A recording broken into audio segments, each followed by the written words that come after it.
اگر شادیوں میں جو مال خرچ کرتے ہیں اس میں سے کم آدھا حصہ بھی اگر اللہ کے دین کے لیے دیتے تو آج لوگوں کو اللہ کے دین کے لیے پیسے مانگنے کی ضرورت نہیں پڑتی.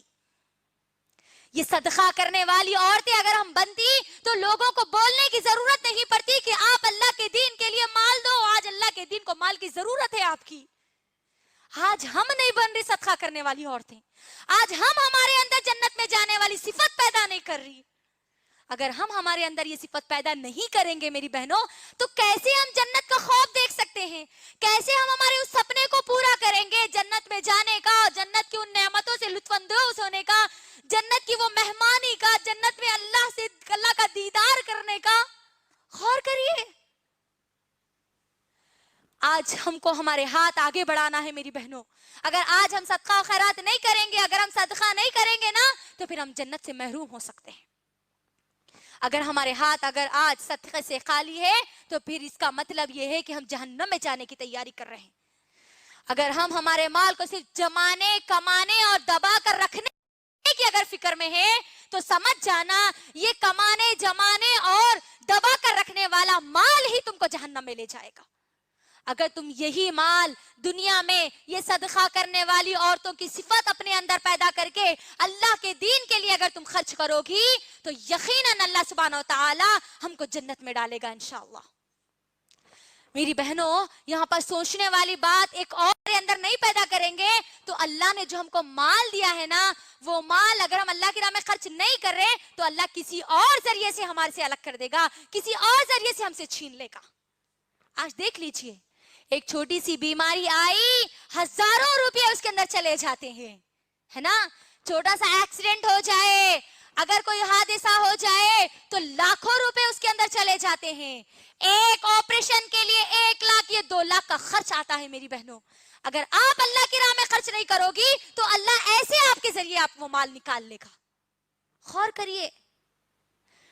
ترمذی کی حدیث, نبی کریم صلی اللہ علیہ وسلم کیا کہتے ہیں؟ غالباً ترمذی کی حدیث ہے, اے لوگوں تم اپنی بیماریوں کا علاج صدقے سے کرو. یہ صدقے والی صفت اپنے اندر پیدا کرو, صدقہ دینے کی صفت, اللہ کی راہ میں مال خرچ کرنے کی صفت, بیماریوں سے بچنے کے لیے پر بتایا جائے. بیماریوں کو تمہارا علاج تم صدقے سے کرو. اللہ اکبر. بیماریوں سے بچنے کے لیے بھی ہم کو صدقہ کرنا ہے. جو بیماری میں ہم ملوث ہے, جو بیماری میں ہم مبتلا ہے, اس بیماری سے بھی بچنے کے لیے ہم کو صدقہ و خیرات کرنا ہے تاکہ ہمارے اندر یہ جنتی صفت ہمارے اندر پیدا ہو جائے, جنت میں لے جانے والی صفت ہمارے اندر پیدا ہو جائے اور ہم جنت میں چلے جائیں. اللہ کے لیے میری بہنوں, اللہ کے لیے. اور اس بات کو یاد رکھنا یہی صفت ہماری امی خدیجہ رضی اللہ تعالی عنہا نے اپنے اندر پیدا کر لی تھی, اسی لیے انہوں نے اپنا پورا مال اللہ کے دین کے لیے لگا دیا. دیکھیے اسلام کے لیے سب سے پہلا مال لگانے والی کون ہے؟ ایک مرد نہیں, ایک عورت ہے. اللہ اکبر. یہاں پر ہمارا جذبہ اور بڑھ جانا چاہیے کہ اللہ نے اپنے دین کے لیے سب سے پہلے کسی کا مال اگر لیا ہے تو وہ ایک عورت کا مال لیا. اللہ اکبر. خدیجہ رضی اللہ تعالیٰ عنہ کتنا مال انہوں نے خرچ کر دیا. آج ہم اللہ کے دین کے لیے تھوڑا سا مہینہ کچھ بھی نہیں دے سکتے. 1000, 500, 5000 اتنا بھی ہم نہیں دے سکتے. ہم ہماری ضرورت کے لیے دیکھ لیجئے کل اللہ کو ہم کیا جواب دیں گے. جو اللہ نے ہم کو مال دیا ہے ہم ہماری ضروریات کے لیے کتنا استعمال کر رہے ہیں اور اللہ کے دین کے لیے کتنا استعمال کر رہے ہیں, یہ اپنا جائزہ آپ خود لیجئے.